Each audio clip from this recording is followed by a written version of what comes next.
I'm Bernina expert Amanda Murphy, and I'd like to show you how to use my Good Measure Lollipop quilting templates. There are two sets available. The first set quilts a triangle, a square, and a circle, and the second set quilts a diamond, a bulb shape, and a rectangle. Both sets quilt shapes that are 2 inches wide. There is also a mini lollipop set available that quilts shapes that are 1 inch wide. Let's get started by quilting a column of squares. So I've quilted up the channel and I've used the vertical lines on the template itself to center the design in the channel. I put in the key, I quilt around the square. Basically, I'm quilting a square and a half. I want to get to the top center of that motif.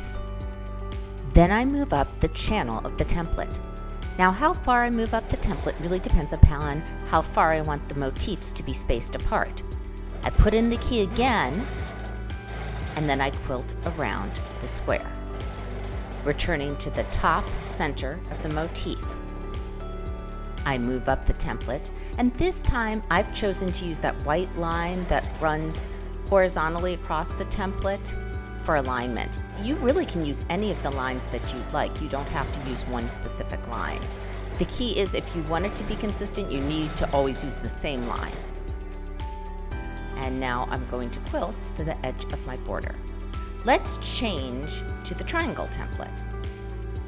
This time I'm going to use the solid lines on the key itself to determine my spacing. So I'm going to quilt one triangle to get started.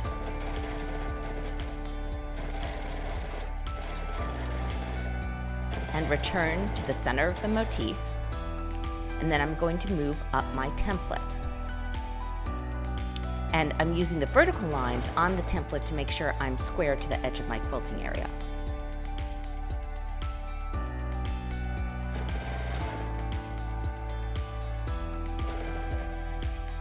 And what I want here is for those lines, those solid triangular lines at the very top of the screen there to go over my previous stitching. When designing these templates, I figured out the ideal spacing for an overall pattern, and that's what those solid lines on the key at the top of the screen represent.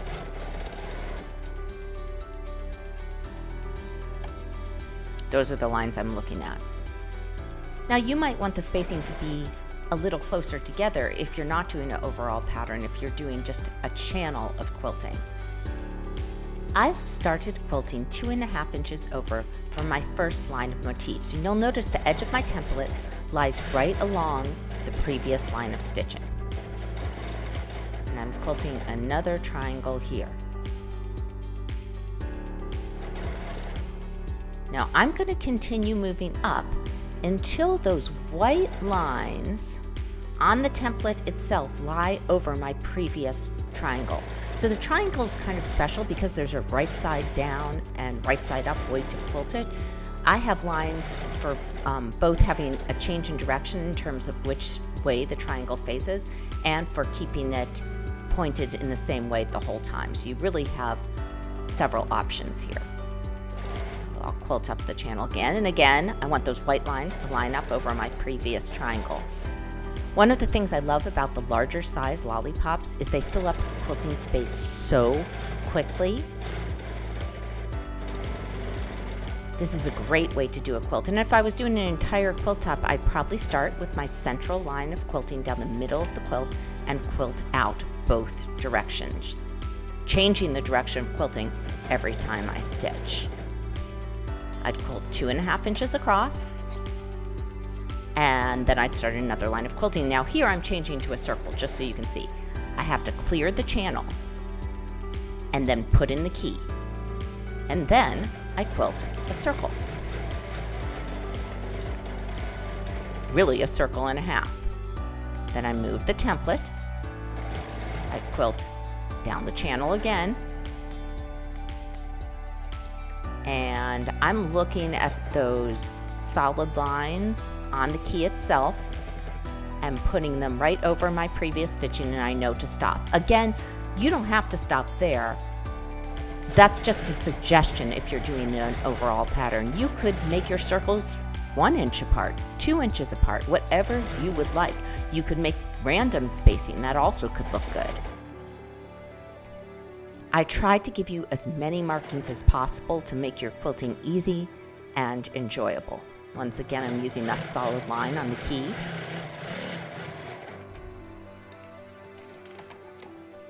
I'll quilt over in the binding area 2.5 inches. I'm using the lines on the template itself to determine that. And then I line up that circle line, or the semicircle line, on the edge of the template with my previous stitching. I clear the channel and then quilt a circle and a half. I'm going to quilt up just a little bit so I can check my alignment. And again, I move that semicircle over the previous row of quilting, or the column of quilting in this case, and I quilt a circle and a half. Now this video is speeded up a little bit. You don't have to quilt that fast, particularly if you're on a domestic machine or a machine without stitch regulation.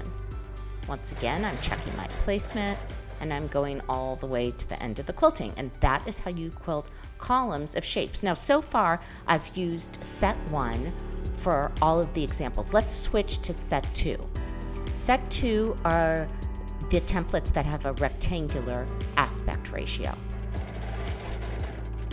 This is the bulb shape or OG shape template. It makes a fun motif, and on this motif the key is actually pretty optional. You can get a successful quilted shape without using the key, but we'll use it here since this is a tutorial. It's just because there's a point at the bottom. I'm quilting a bulb and a half basically, and I move up the template. You know what? Let's try doing several bulb shapes in a row. This is actually my favorite template of both sets, and this shape is also in the mini Lollipop set, which again quilts shapes that are 1 inch wide rather than the 2 inches shown here. I like the idea of 3 bulbs in a row and then a little space, and 3 bulbs in a row again. Quilt a medallion. So I've gone ahead and drawn some basic lines through my quilting area at 45 degrees to each other. And so there are 8 lines coming out from the center of the quilting area, and I'm going to quilt a bulb motif along one of them. Usually after I've quilted one motif, I turn my template around and quilt one in the opposite direction. This ensures that I'll have a little bit of quilting in each area of the quilt. Then I'll do one at 90 degrees to that one. And each time I'm making sure that the bulb is the same distance from the center of my medallion, of my snowflake.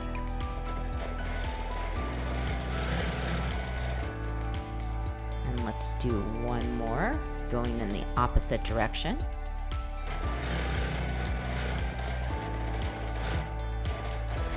And come back to center. And you can see here I'm getting away without using the key, and that's just because I'm using that bulb shape. It also works with the diamond shape, which I'm going to show you next. It doesn't work as well with the circle or the square or the rectangle. I'd use the key for those. Use the key here, just so you can see it. And I think I'll quilt diamonds on all the 45-degree lines. You can also use the channels to quilt in the ditch on quilts. They're very useful that way.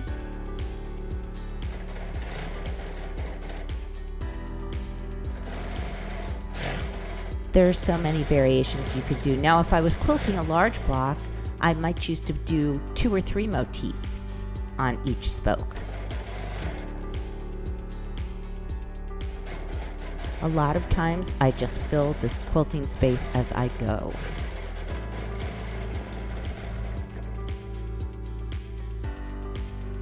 Another nice thing about the Lollipop templates is that there's a lot of surface area, so there's a lot you can hold on to. I wanted to end up on the outside of the motif, so I didn't quilt back down to the center that time, and I'm using my every curve template to connect the outer points of the spokes. This is completely optional. You don't have to do this. I just wanted to see what type of design I could create.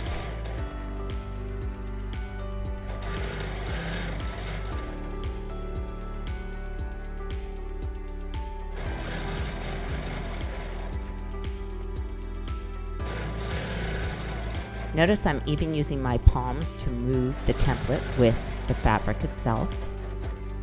I have small hands, so I have to use what I have. Now I might want to add even a little more quilting. I'm auditioning different templates.